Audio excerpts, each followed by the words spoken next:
Everyone, आज date है 31 मई और द हिंदू न्यूज एनालिसिस में आपका स्वागत है। इस वीडियो में हम द हिंदू की इंपॉर्टेंट न्यूज को प्रीलिम्स और मेंस के पर्सपेक्टिव से डिस्कस करेंगे। इस न्यूज़पेपर की पीडीएफ का लिंक नीचे डिस्क्रिप्शन में दिया हुआ है या फिर आप direct Telegram channel volcano IAS academy को सर्च करके वहां से भी पीडीएफ को डाउनलोड कर सकते हो। फर्स्ट न्यूज मैप बेस्ड, और आज हम डिस्कस करेंगे माही रिवर के बारे में। माही रिवर को अगर हम थोड़ा सा ओवरव्यू करें तो हमारे इंडिया के 3 states MP means Madhya Pradesh, उसके बाद में राजस्थान और फिर गुजरात, और लास्ट में अपना जो वाटर है वो गल्फ ऑफ खंबात में ड्रेन करती है। तो 3 स्टेट से बिलोंग करती है माही रिवर। माही रिवर का जो ओरिजिन है वो मध्य प्रदेश, जो MP है वो वहाँ पर एक मेहंद झील है, वहाँ से उसका ओरिजिन होता है। और उसके बाद में ये नॉर्थ साइड में बहती हुई राजस्थान का जो दक्षिणी भाग है बांसवाड़ा, राजस्थान का सबसे जो दक्षिणी डिस्ट्रिक्ट है उसका नाम है बांसवाड़ा। बांसवाड़ा और प्रतापगढ़ की जो सीमा के साथ में बॉर्डर शेयर करती हुई वहाँ से राजस्थान में प्रवेश करती है, और उसके बाद में बांसवाड़ा और प्रतापगढ़ की बॉर्डर को शेयर करते हुए बांसवाड़ा और डूंगरपुर की बॉर्डर को शेयर करते हुए लास्ट में गुजरात में प्रवेश कर जाती है। सबसे ज़्यादा इम्पोर्टेंट ये जो माही नदी है वो इसलिए है कि यहाँ से राजस्थान में ट्रॉपिक ऑफ कैंसर पास होती है, और ट्रॉपिक ऑफ कैंसर को माही नदी 2 बार काटती है। मतलब एक बार में जब ये राजस्थान में प्रवेश करते हुए काटती है, और दोबारा जब ये राजस्थान से निकल करके गुजरात में प्रवेश करती है उस समय ये कर्क रेखा को मीन्स ट्रॉपिक ऑफ कैंसर को 2 बार कट करती है, तो इसलिए ये इम्पोर्टेंट हो जाती है। अब आपके लिए आज का क्वेश्चन ये है कि ट्रॉपिक ऑफ कैंसर इंडिया के कौन कौन से स्टेट से पास होती है, वो आपको नीचे कमेंट बॉक्स में उन स्टेट्स के नाम बताने हैं। तो ये माही रिवर के बारे में हमने ये पॉइंट्स देखे कि कहाँ से ओरिजिन होता है, कहाँ पर वो अपना वाटर ड्रेन करती है। एक इम्पोर्टेंट पॉइंट और है कि माही नदी की 2 ट्रिब्यूटरी हैं, 2 इम्पोर्टेंट ट्रिब्यूटरी, सोम नदी और जाखम नदी। ये जो दोनों जो नदियां हैं वो आकर के एक पॉइंट है, एक जगह है जिसका नाम है बेणेश्वर धाम। डूंगरपुर में एक जगह है बेणेश्वर धाम, वहां पर पे के आकर के ये तीनों नदी सोम नदी जाखम नदी आकर के माही नदी में मिल जाती है, और वो पॉइंट है बेणेश्वर धाम। इस जगह पर एक बहुत बड़ा मेला लगता है और जिसे आदिवासियों का कुंभ का मेला कहा जाता है। तो इम्पोर्टेंट क्या हो गया, बेणेश्वर धाम आदिवासियों का कुंभ का मेला। तो देखो माही नदी आपके लिए इंपॉर्टेंट इसलिए हो जाती है UPSC के लिए क्योंकि ये ट्रॉपिक ऑफ कैंसर को 2 बार कट करती है, और स्पेशली स्टेट PCS मतलब राजस्थान का जो स्टेट PCS है या MP का स्टेट PCS है या फिर जो गुजरात का स्टेट PCS है उसके लिए भी ये इम्पोर्टेंट नदी है। और UPSC के लिए पॉइंट ऑफ व्यू से इस तरीके से नदी है, या तो बेणेश्वर धाम को लेकर के पूछ सकते हैं या फिर माही नदी के ओरिजिन से रिलेटेड 4 ऑप्शन दे दे, जैसे माही नदी दे दिया, गंगा नदी दे दिया, 4 ऑप्शन दे करके फिर उनके बारे में रिलेटिव कोई न्यूज़ पूछ लें। इस तरीके से डायरेक्ट क्वेश्चन पूछा जा सकता है प्रीलिम्स में। तो ये हमने माही नदी के बारे में सारे बेसिक फैक्ट देखे। अब हम द हिंदू की जो इम्पोर्टेंट न्यूज़ है उनको डिस्कस कर लेते हैं। First news, Delhi High Court to give verdict on Central Vista work today. Delhi High Court आज जो सेंट्रल विस्टा प्रोजेक्ट हमारे इंडिया में पार्लियामेंट और उसके आसपास की बिल्डिंग को बनाने के लिए जो सेंट्रल विस्टा प्रोजेक्ट चल रहा है उसको लेकर के अपना फैसला आज सुनाएगा दिल्ली हाई कोर्ट। अब क्या फैसला है, एक पिटीशन डाली गई थी कोर्ट में कि जो वर्क चल रहा है कोविड-19 पेंडेमिक के दौरान भी जो वर्क चल रहा है उसको रोका जाए, ताकि कोविड-19 के जो केसेस सर्ज हो रहे हैं नेशनल कैपिटल में उनको कंट्रोल किया जा सके। सेंट्रल गवर्नमेंट के द्वारा काउंटर आंसर ये आया है कि जो लोग चाहते हैं कि सेंट्रल विस्टा रीडेवलपमेंट प्रोजेक्ट पर अच्छे से वर्क ना हो सके वो ही इस तरीके के आर्ग्यूमेंट सामने लेकर के आ रहे हैं। नहीं तो ऐसा नहीं है कि सिर्फ यहाँ पर वर्क चल रहा है, और भी जगह पर वर्क चल रहा है, और स्पेशली जो वर्क वाले एरिया है उनको तो क्लोज ही नहीं किया गया है, क्योंकि जो लेबरर्स हैं उनको इस पेंडेमिक के समय में पैसे की जो किल्लत है, ताकि जिसकी वजह से वो ना तो अपना इलाज करवा सकते हैं ना अच्छे से अपने आप को न्यूट्रिशन दे पाते हैं, इसीलिए इस बार जो कंस्ट्रक्शन वर्क्स हैं उनको ओपन रखा गया है। तो अब देखते हैं कि दिल्ली हाईकोर्ट जो जुडिशरी है वो इसके ऊपर क्या वर्डिक्ट लेकर के आती है। Next news, India has sent jet to fly back Choksi. Choksi कौन है, मेहुल चौकसी, जिनके ऊपर पंजाब नेशनल बैंक में बहुत बड़ा फ्रॉड का केस है, और उसके अलावा नीरव मोदी के ऊपर। तो ये जो कैरेबियन आइलैंड्स हैं डोमिनिका, एंटीगुआ, बारबाडुआ, उन वहाँ पर छुपे हुए हैं, और वहाँ पर ये आरोप लगाया, ये बोला जा रहा है एंटीगुआ और बरबुडा जो अलग कंट्रीज है वहाँ पे उनके द्वारा कि डोमिनिका जो कंट्री है वहाँ पर इंडिया ने अपना प्राइवेट जेट भेज करके मेहुल चोकसी को वहाँ से वो लेकर के जाएंगे। नेक्स्ट न्यूज देखो, ये कोविड-19 के केसेज और डेथ्स को लेकर के हैं। काफ़ी लंबे समय के बाद में जब एकदम हाई पीक पर चल रहे थे केसेज और डेथ रेट, उसमें काफ़ी कमी आई है, तो ये काफ़ी पॉजिटिव न्यूज़ है। नेक्स्ट न्यूज देखो, एडिटोरियल पेज पर कुछ डाटा आए हैं, डाटा रिलेटेड हैं पेट्रोल डीजल के जो प्राइजेज रेगुलर इंक्रीज हो रहे हैं उनको लेकर के। इसमें बोला गया है कि मार्च और अप्रैल में रेगुलर बढ़ते जा रहे थे, उसके बाद में दिल्ली, मुंबई, चेन्नई और कोलकाता में मई में भी जो पेट्रोल प्राइस है वो रेगुलर कंसिस्टेंटली इंक्रीज हुए हैं। जो पेट्रोल की जो प्राइस है उसने 100 रुपये लीटर, मतलब मुंबई में हाईएस्ट प्राइस है 100 रुपये लीटर से भी ज़्यादा वहाँ पर प्राइजेस हो गए हैं, और अदर सिटीज़ में 90 प्लस लीटर पेट्रोल के प्राइजेस हो गए हैं। देखो, ये राइज उस समय देखने को मिल रहा है जब international crude oil prices and high taxation, मतलब जो क्रूड ऑयल है उसमें कच्चा तेल, उसके प्राइजेज में हाइक देखने को मिल रहा है। इसके अलावा जो टैक्सेज हैं वो काफ़ी बढ़ा दिए गए हैं। इसी की वजह से इनके प्राइजेज, जो पेट्रोलियम प्रोडक्ट्स हैं उनके प्राइजेज काफ़ी बढ़ गए हैं। और अगर कंपैरिजन किया जाए नेबरिंग कंट्रीज से इंडिया का, तो इंडिया इन सब के लिए पेट्रोल प्राइजेज के लिए काफ़ी पे कर रही है। यहाँ पर रिकॉर्ड प्राइजेज हैं, 4 जो हमारी मेजर सिटीज़ हैं, मुंबई, चेन्नई, कोलकाता, दिल्ली, उनके जून 2017 से मई 2021 के डाटा दिखा रखे हैं कि सबसे हाईएस्ट पीक पर इस समय पेट्रोल के प्राइजेस हैं। अब सेकंड है crude price versus pump price, मतलब क्रूड प्राइस, कच्चा तेल निकाला जाता है और उसको जब फिल्टर कर करके लास्ट में पेट्रोल और डीजल के रूप में पंप पर उसको बेचा जाता है, तो उनमें कंपैरिजन दिखाया गया है। कंपैरिजन ये बोला गया है, जनवरी 2019 की बात है, वहाँ पर क्रूड ऑयल के जो प्राइजेस थे वो ज़्यादा थे और फिर धीरे धीरे उसके बाद में कम होकर के अभी भी कम चल रहे हैं क्रूड ऑयल के प्राइस। और जनवरी 2019 में जो पेट्रोल के प्राइस थे वो कम थे, लेकिन अब पेट्रोल के प्राइस बहुत ज़्यादा हो गए हैं। नेक्स्ट, हाई टैक्स बर्डन, ये बताया गया है कि मई 2014 में बेस प्राइस कितना है, सेंट्रल टैक्स कितना लगाता है, डीलर का कमीशन कितना होता है, स्टेट का टैक्स कितना होता है, इतना मिल करके लास्ट में जो पेट्रोल का प्राइस है वो क्या हो जाता है। तो टैक्स के अकाउंट की जब बात की गई तो 58.6% पेट्रोल के ऊपर टैक्स लगाया जाता है। और जो बेस प्राइस है, देखो हालांकि जो बेस प्राइस है वो 2014 से अगर कंपैरिजन किया जाए तो बेस प्राइस तो काफ़ी डिक्रीज हुई है। सेंटर का जो टैक्स है वो काफ़ी इंक्रीज हुआ है, पहले 14% लग रहा था, अब 36% लग गया। डीलर का कमीशन जो है वो भी इंक्रीज हुआ है, स्टेट का जो टैक्स है वो भी इंक्रीज हुआ है। और इसी के आधार पर जो टैक्स हैं, टैक्स ये सारे लगा करके प्राइस काफ़ी इंक्रीज हो गए हैं। देखो यहाँ पर बोला गया है कि 139% तक जो टैक्स है उनको इंक्रीज किया गया है, with the centres tax share rising bye 216%, मतलब टैक्सेज का जो प्राइस है वो काफ़ी इंक्रीज हो गया है। उसी की वजह से जो पेट्रोल के प्राइस है उसमें काफ़ी हाइक देखने को मिल रहा है। अब यहाँ पर इंडिया और उसके जो नेबरिंग कंट्रीज हैं उनमें कंपैरिजन दिखाया गया है कि हम 1 लीटर के लिए कितना पे करते हैं और जो हमारे नेबर कंट्रीज है वो 1 लीटर के लिए कितना पे करते हैं। यहाँ पर इंडिया जो है वो सबसे हाईएस्ट है, south Africa, China, Brazil, Bangladesh, Nepal, Bhutan, Sri Lanka, Pakistan, Russia, ये सब कोई जो देश है वो बहुत कम पे करते हैं पर लीटर पेट्रोल के प्राइस की। नेक्स्ट न्यूज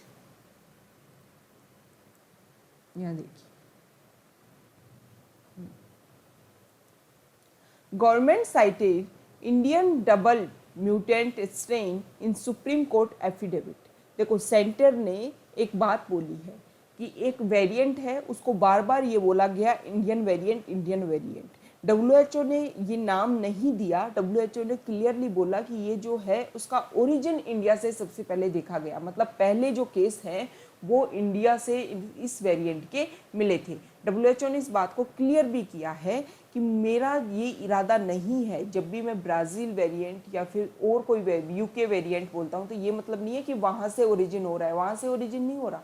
वो जो वेरिएंट है उसके जो फर्स्ट केसेज है वो वहीं पर उस एरिया में डिटेक्ट हुए थे। डब्ल्यूएचओ ने क्लियर भी बोला, और डब्ल्यूएचओ ने बोला कि मैंने कभी भी इंडियन वेरिएंट, जो डबल म्यूटेंट देखने को मिला, उसको कभी भी इंडियन वेरिएंट क्लियर नहीं किया है। तो गवर्नमेंट ने सुप्रीम कोर्ट में एफिडेविट साइट डाला है इंडियन डबल म्यूटेंट स्ट्रेन को लेकर के कि इस तरीके से जो किसी भी वायरस का वेरिएंट जो है उसको आप नेशनलिटी मत दीजिए, नेशनलिटी के आधार पर फिक्स मत कीजिए कि ये तो इंडिया से है, ये तो यूके से है, ये तो ब्राजील से है। Next news, plea calls for NSA against hoarding. एक पिटीशन फाइल की गई है सुप्रीम कोर्ट में, और सुप्रीम कोर्ट में ये बोला गया है कि hoarding, profiteering, adulteration, black marketing of कोविड-19 एसेंशियल्स, जिसमें ड्रग्स और इक्विपमेंट ये सब शामिल हैं, इनको नेशनल सिक्योरिटी एक्ट के तहत लाया जाए। मतलब एपिडेमिक जो चल रहा है उसको नेशनल सिक्योरिटी में शामिल करके उसको इस तरीके से बोला जाए कि इन चीज़ों की कालाबाजारी होने की वजह से जो लोग हैं, thousands of EWS and BPL citizens, वो गलियों में मारे गए। उनका मरने का मेन कारण ये था हॉस्पिटल कंपाउंड्स में, उनके घर में, क्योंकि हॉस्पिटल जो बेड थी उनको रिजर्व कर लिया गया था। कोविड-19 की जो मेडिसिन है उनमें अडल्ट्रेशन किया जा रहा है। Medical equipment like oxygen cylinders, इन सब में जो भी दवाई है, जैसे रेमडेसिविर का जो इंजेक्शन था वो 70,000 रुपये तक बेचा गया, जबकि उसकी एक्चुअल जो प्राइस है वो 899 है। तो इन सब प्रॉफिटरिंग, इन सब को लेकर के, इन सब की वजह से, ब्लैक मार्केट की वजह से जो क्या है, ये जो लोग हैं उन्होंने अपनी लाइफ को खोया है, और इनको नेशनल सिक्योरिटी एक्ट में इन्वोक करने के लिए सुप्रीम कोर्ट में एक पिटीशन डाली गई है। Next news, aggressive vaccination is की टू फाइटिंग कोविड-19। जो हमारी हेल्थ मिनिस्ट्री है उसके द्वारा ये बोला गया है कि जब तक हम एग्रेसिव वैक्सीनेशन नहीं करवाएंगे, जो हमारे डॉक्टर्स हैं उन्होंने भी ये बोला है कि सालों तक ये जो पैंडेमिक है वो इसी तरीके से दोबारा से रिपीट होता रहेगा, और अगर एग्रेसिव वैक्सीनेशन हम नहीं कराएंगे तो कोविड-19 से हम नहीं लड़ पाएंगे। तो बेस्ट ऑप्शन यही है कि एग्रेसिव वैक्सीनेशन के ऊपर फोकस किया जाए ताकि हम कोविड-19 से फाइट कर पाएँ। नेक्स्ट न्यूज, देखो, कोविड-19 cases surge in rural Odisha. देखो, ये ओडिशा का ही मैटर नहीं है, हर स्टेट में जो रूरल एरियाज है, सेकेंड वेव, कोविड-19 की सेकेंड वेव में रूरल एरियाज में कोविड के पेशेंट ज़्यादा देखने को मिले हैं। अब गाँवों में क्या होता है, विलेजेस में जो लोग रहते हैं उनमें अवेयरनेस की थोड़ी कमी होती है अगर कंपैरिजन किया जाए अर्बन एरियाज़ की तुलना में। तो ज़्यादा मुश्किल हो रहा है लोगों को अवेयर करना, मास्क पहनवाना, हाथ सैनिटाइज करवाना, हाथों को धुलवाना, इन सब के लिए अवेयर करना लोगों को थोड़ा वो हो रहा है। तो रूरल एरियाज़ में जो सेकेंड वेव है ना, उसने काफ़ी इफ़ेक्ट किया है इंडिया के रूरल एरियाज़ को। Next news, monsoon onset over Kerala delayed, IMD, Indian meteorological department जो मिनिस्ट्री ऑफ अर्थ साइंस के तहत आता है, और ये पहले से इस चीज़ का फोरकास्ट करता है कि क्या होने वाला है, मतलब पूर्वानुमान लगाता है। तो मानसून के ऊपर उन्होंने बोला है कि लेट होगा थोड़ा सा। स्काईमेट जो प्राइवेट वेदर वॉच है, एक कंपनी जो प्राइवेट तरीके से वेदर को वॉच करती है और अपने स्टेटमेंट निकालती है, तो उन्होंने भी ये बोला था, स्काईमेट एक प्राइवेट वेदर फोरकास्ट एजेंसी, उन्होंने ये बोला था कि मानसून जो है वो जो पहुंच चुका था, हैड अराइव, लेकिन बहुत सारी ऐसी चीज़ें हैं जिनकी वजह से ये इफेक्ट हुआ, और इफेक्ट होने की वजह से IMD ने अभी वो बोला है कि कुछ समय के बाद में, जो पहले हमने अप्रैल के समय में जो फोरकास्ट किया था कि इस समय तक मानसून आ जाएगा, उससे थोड़ा सा लेट होने वाला है monsoon. Next news, commando training more fire power for Kaziranga guards. देखो, असम गवर्नमेंट ने एक प्रपोजल को अप्रूवल दे दिया है कि काजीरंगा जो नेशनल पार्क और टाइगर रिजर्व है, वहाँ पर जो कमांडो, जो वहाँ पर जिनको रखा जाता है, जिन कमांडो को, कि उस एरिया को प्रिजर्व, सिक्योर दे सके, उनको अच्छे से ट्रेनिंग दी जा सकेगी, ताकि जो भी हमारे एनिमल कॉरिडोर्स हैं, जो भी हमारी प्रॉब्लम्स होती है, एनिमल्स की जो संख्या है, नंबर्स है, उनके डिक्रीमेंट जो देखने को मिल रहा है, उन सबको अपराइज करने के लिए जो कमांडोज हैं उनकी अच्छी ट्रेनिंग होने की आवश्यकता है।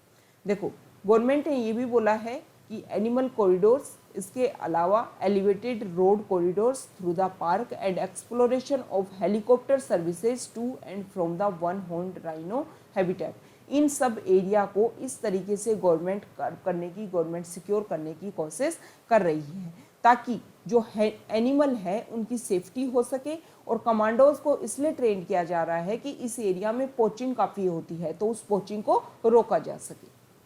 नेक्स्ट न्यूज फॉरेन पेज से है। सबसे फर्स्ट न्यूज जो है वो श्रीलंका के पास में एक सिंगापुर का जो बहुत बड़ा शिप था वो डिस्ट्रॉय हो गया है। और डिस्ट्रॉय होने की वजह से देखो इस शिप में छोटे छोटे जो नैनो पार्टिकल्स होते हैं, मतलब इसके प्लास्टिक के छोटे छोटे जो माइक्रो प्लास्टिक के छोटे छोटे ग्रेन्यूल्स होते हैं वो इसमें भरे हुए थे प्लास्टिक रॉ मटेरियल के रूप में। और इसके अलावा 25 टन नाइट्रिक एसिड इसमें भरा हुआ था। जो जब ये डिस्ट्रॉय हुआ है तो इस डिस्ट्रॉय होने की वजह से इंडियन ओशियन में ये सारी चीज़ें फैल गई हैं। तो क्लाइमेट चेंज से वैसे ही हम इफेक्ट हो रहे थे, एनवायरनमेंट वैसे ही हमें परेशान कर रहा है, एनवायरनमेंट काफ़ी डिस्ट्रॉय हो चुका है। और इस तरीके की जब इंसिडेंट होते हैं तो उससे जो मैरीन सिस्टम है, इकोसिस्टम, उससे काफ़ी हानि पहुंचती है। ठीक है, तो इस समय जो फिशेज है उनके ऊपर रोक लगाने की बात की जा रही है कि फिशेज को पकड़ना नहीं है, क्योंकि प्लास्टिक इस एरिया में जब जाएगा तो वो उसको कंज्यूम करेंगी तो ह्यूमंस जब उनको कंज्यूम करेंगे तो एक तरीके से पोस्ट इफेक्ट इसका देखने को मिलेगा। Next news, Israel Egypt official meet in bid to solidify Gaza ceasefire. Israel और इजिप्ट के जो ऑफिशियल है उनकी मीटिंग हुई है कि गाजा स्ट्रिप और इजराइल के बीच में जो एक शांति देखने को मिली है, काफ़ी लंबी एक लड़ाई चली, उस लड़ाई के बाद में जो शांति देखने को मिली है वो रेगुलर बनी रही। Next news, west African leaders meet to discuss Mali. देखो वेस्ट अफ्रीकन लीडर्स, ये वाला जो एरिया है, उन्होंने माली के जो हेड है उनसे बातचीत करने के लिए मुलाकात की। और इस एरिया में ये स्टेबिलिटी वो चाहते हैं कि काफ़ी लंबे समय से सेकंड टाइम ये देखने को मिला है, मिलिट्री कू देखने को मिला है, वहाँ पर लोगों का प्रोटेस्ट देखने को मिला है माली के जो हेड है उनके खिलाफ में। यहाँ पर देखो एक बात और बोली गई है, इकोवास एक रीजनल ब्लॉक है, उसकी भी समिट होने वाली थी और उस समय ये सब मिलने वाले थे और वहाँ पर भी ये डिस्कस होने वाला था। इकोवास की अगर हम बात करें तो economic community of West African States, मतलब वेस्ट अफ्रीका में जो स्टेट्स हैं, जो कंट्रीज़ हैं, उन सब ने मिलकर के एक ग्रुप बनाया है। और ये पॉलिटिकल और इकोनॉमिक ग्रुप है और 15 कंट्रीज़ का, वेस्ट एशिया में जो 15 कंट्रीज है उनका ग्रुप है। अगर थोड़ा सा हम बेसिक फैक्ट्स की बात करें तो इसका जो हेड क्वार्टर है वो नाइजीरिया अबूजा में है। इसकी ऑफिशियल लैंग्वेजेस भी हैं इंग्लिश, फ्रेंच और पोर्टुगीज़। अब आपके लिए क्वेश्चन ये है कि यूनाइटेड नेशंस की ऑफिशियल लैंग्वेज कौन कौन सी हैं, वो आपको नीचे कमेंट बॉक्स में बताना है। 15 इसके मेंबर्स हैं। और स्टार्टिंग में अगर बात करें तो ये जो इकोवास है ना, इसको 1975 में ट्रीटी ऑफ लागोस को साइन करके इस ऑर्गेनाइजेशन को एस्टेब्लिश किया गया था। तो इस तरीके से हमने इकोवास के बारे में देखा। जो वेस्ट अफ्रीकन जो कंटिनेंट है, वेस्ट एशिया वाले वेस्ट अफ्रीकन कंट्रीज़, उन सब के बारे में हमने डिस्कस किया कि 15 कंट्रीज़ ने मिलकर के इकोवास रीजन को बनाया है। नेक्स्ट न्यूज, देखो एक न्यूज़ यहाँ पर रह गई, नो क्रैक इन ग्लेशियर इन उत्तराखंड। उत्तराखंड में जो ग्लेशियर है उनके ऊपर ये लगाया जा रहा था, लोगों ने बोल रहे थे कि वहाँ पर सर्वे किया गया है, वहाँ के जो ग्लेशियर्स हैं उनमें क्रैक हैं। और पहले भी जो अभी इंसिडेंट देखने को मिले उत्तराखंड में कि ग्लेशियर टूटने की वजह से जो बहुत सारे वहाँ के पर जो हाइड्रो इलेक्ट्रिक जो प्रोजेक्ट थे उनको काफ़ी नुकसान हुआ, काफ़ी लोगों की जान चली गई। तो उसी के आधार पर ये अंदेशा, ये सस्पिशियस नेचर वहाँ पर बना हुआ था कि हो सकता है दोबारा से वहाँ पर ग्लेशियर टूट जाए और सेम तरीके का जो इंसिडेंट है वो दोबारा से रिपीट हो। तो उसी को लेकर के अब जो गवर्नमेंट है वहाँ की, उन्होंने वहाँ का एरियल सर्वे किया है और सर्वे के तहत उन्होंने ये देखा है, एरियल सर्वे, उन्होंने पाया कि ऐसा कुछ भी नहीं है। ऐसा नहीं है कि ऋषि गंगा, चमोली में जो ऋषि गंगा है, जहाँ से ऋषि गंगा का ओरिजिन होता है, वहाँ पर जो ग्लेशियर्स हैं उनमें कोई भी क्रैक्स देखने को नहीं मिला है। तो ये आज का हमारा डिस्कशन था। Okay, thank you.